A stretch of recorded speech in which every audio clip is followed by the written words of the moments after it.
उत्तर प्रदेश में सभी धार्मिक स्थलों या धार्मिक भवनों पर लाउड स्पीकर को तेज बजाने को लेकर मुख्यमंत्री ने एक बार फिर से सख्ती करने का आदेश दिया है। अपने अधिकारियों को बोला है कि किसी भी रूप में, किसी भी आयोजन में, किसी भी धार्मिक स्थल पे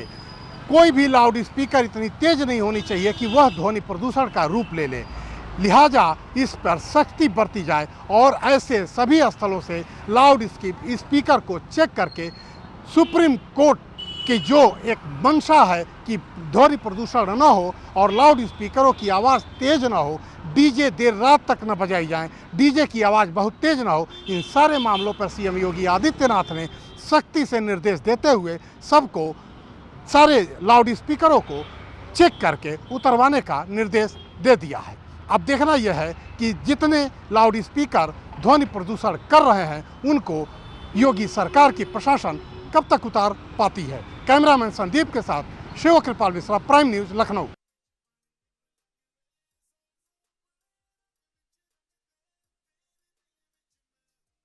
उत्तर प्रदेश में ग्राम पंचायत स्तर पर डिजिटल लेन देन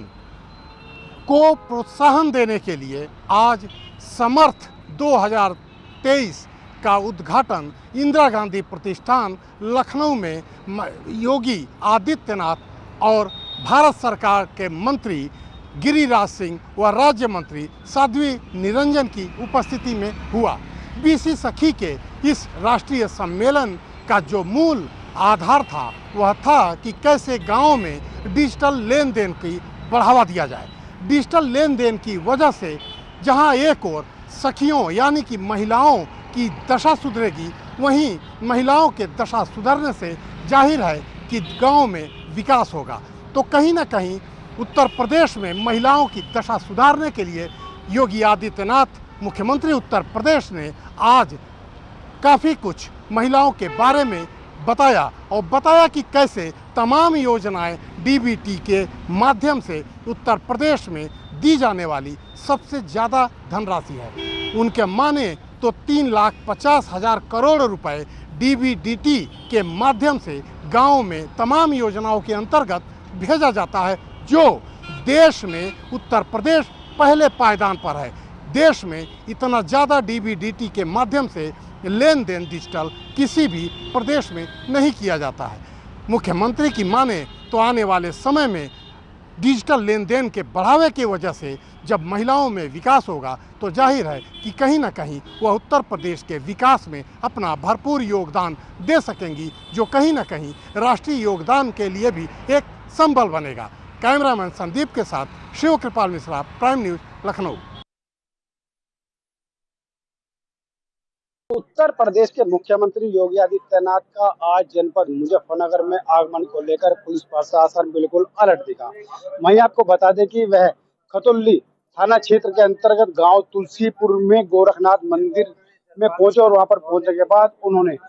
वे गोरखनाथ मंदिर में पहुंचे और 32 मान के भंडारे में वे शामिल हुए। वहीं आपको बता दें आज जो उत्तर प्रदेश के मुख्यमंत्री है वह यहाँ पर पहुंचे और तकरीबन आधा घंटे तक वह मंदिर में रहे और उसके बाद उड़न खटोले से फिर सहारनपुर सरसावा की तरफ रवाना हो गए। अब मैं दिखाना चाहूंगा अपने सहयोगी को कि आज वे सबसे पहले यहाँ पर माड़ी पर आए थे और माड़ी पर आने के बाद जो गोरखनाथ की माड़ी है वहां पर आकर उन्होंने माथा टेका, पुष्प अर्पित किया और फिर उसके बाद उन्होंने जो भंडारा चल रहा था, 32 मान का भंडारा था, उन्होंने उसमें भोजन ग्रहण किया गया है। वहीं उसके बाद उनके आगमन पर जो पुलिस प्रशासन था बिल्कुल अलर्ट मोड पर था। वहीं एडीजी राजीव सब्बरवाल ने खास तौर पर यह व्यवस्था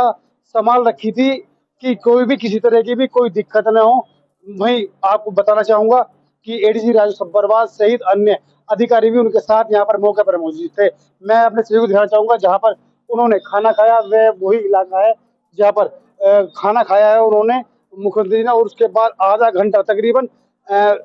2:26 पर आए और 2:56 पर वह यहाँ से उड़न खटोले में सहारनपुर सरसावा के लिए रवाना हो गए। अपने सहयोगी के साथ Kuldeep Verma, Prime News, Muzaffarnagar. Amroha SP Aditya Langhe द्वारा लगातार अपराध नियंत्रण अभियान चलाया जा रहा है, जिसके चलते अपराधियों में भी भय बैठा हुआ है। जी हाँ, हम बात कर रहे हैं अमरोहा जनपद की, जहां पर जो एसपी आदित्य लांघे हैं उन्होंने अपराध नियंत्रण अभियान चलाया हुआ है, जिसके चलते उन्हें एक बहुत बड़ी कामयाबी मिली है, जिसमें 5 अभियुक्त रंगे हाथों पकड़े गए हैं, जिनके पास से 72,000 जो है कैप्सूल नशे के और लगभग 2,000 नशीले इंजेक्शन बरामद किए गए हैं, जिनकी जो कीमत बताई आकी जा रही है वो 10 लाख रुपए कीमत आकी जा रही है। जी हाँ, हम बात कर रहे हैं अमरोहा जनपद के धनौरा थाना क्षेत्र की, जहाँ पर जो फीना मोड़ है, नौगावा फाटक के पास फीना मोड़ है, वहाँ पर 2 बाइकों पर 4 युवक बाइकों पर आए थे और वह पुलिस को देखकर झटपटाने लगे। पुलिस को जैसे ही शक हुआ, पुलिस ने उनका पीछा किया और पुलिस उनके पीछे दौड़ पड़ी, जिनके पास से जो 10 लाख रुपए की जो नशीली सामग्री है वो प्राप्त हुई है और 6 मोबाइल और 2 मोटर बाइक जो TVS कंपनी की थी, वो सभी उन अभियुक्तों के पास से बरामद कर ली गई है अमरोहा पुलिस द्वारा। वही जानकारी देते हुए जो अमरोहा SP हैं आदित्य लांगे, उन्होंने बताया है कि ये 2 लोग जो शातिर किस्म के लोग थे, 2 ये बाहर से आकर इन्होंने पहले एक बदायूं और एक संभल ज़िले में अपना मेडिकल खोला और मेडिकल के जरिए ये जो आसपास के क्षेत्र थे, जैसे हसनपुर, धनौरा, गजरोला, अमरोहा और नौगावा, ये जो मेडिकल थे, इन पर ये नशीली दवाइयों की सप्लायर थे और सप्लाई करते थे, जिसको आज मुखबिर की सूचना पर इन 5 अभियुक्तों को गिरफ्तार कर न्यायालय के समक्ष पेश कर दिया गया है। Prime news Sanjay Kumar, Amroha.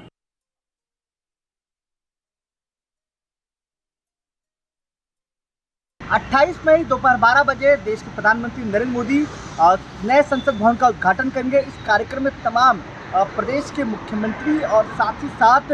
तमाम केंद्रीय मंत्री इस कार्यक्रम में मौजूद रहेंगे। इसके अलावा तमाम सांसदों को भी और तमाम जो पॉलिटिकल पार्टीज़ हैं उनको भी इन्विटेशन भेजा गया है, लेकिन करीबन 20 जो विपक्षी पार्टियां हैं इस कार्यक्रम में आने के लिए मना करती नजर आ रही हैं, क्योंकि लगातार तमाम पार्टियों का दावा है कि जिस तरह से प्रधानमंत्री मोदी उद्घाटन कर रहे हैं वो गलत है संविधान के हिसाब से और राष्ट्रपति को इसका उद्घाटन करना चाहिए। दूसरी तरफ सबसे महत्वपूर्ण ये भी है कि राहुल गांधी ने ट्वीट करके इस बात भी कही है अपनी तरफ से कि जिस तरह से प्रधानमंत्री उद्घाटन कर रहे हैं वो गलत है। और तीसरी सबसे महत्वपूर्ण बात, इस अगर विवादों की बात की जाए तो 28 मई को ही वीर सावरकर की जयंती भी है। इस बात को लेकर भी कांग्रेस खासी नाराजगी अपना व्यक्त करती नजर आ रही है, लेकिन अब देखना पड़ेगा पूरा मामला अब सुप्रीम कोर्ट पे गया है कि क्या 28 मई को प्रधानमंत्री नरेंद्र मोदी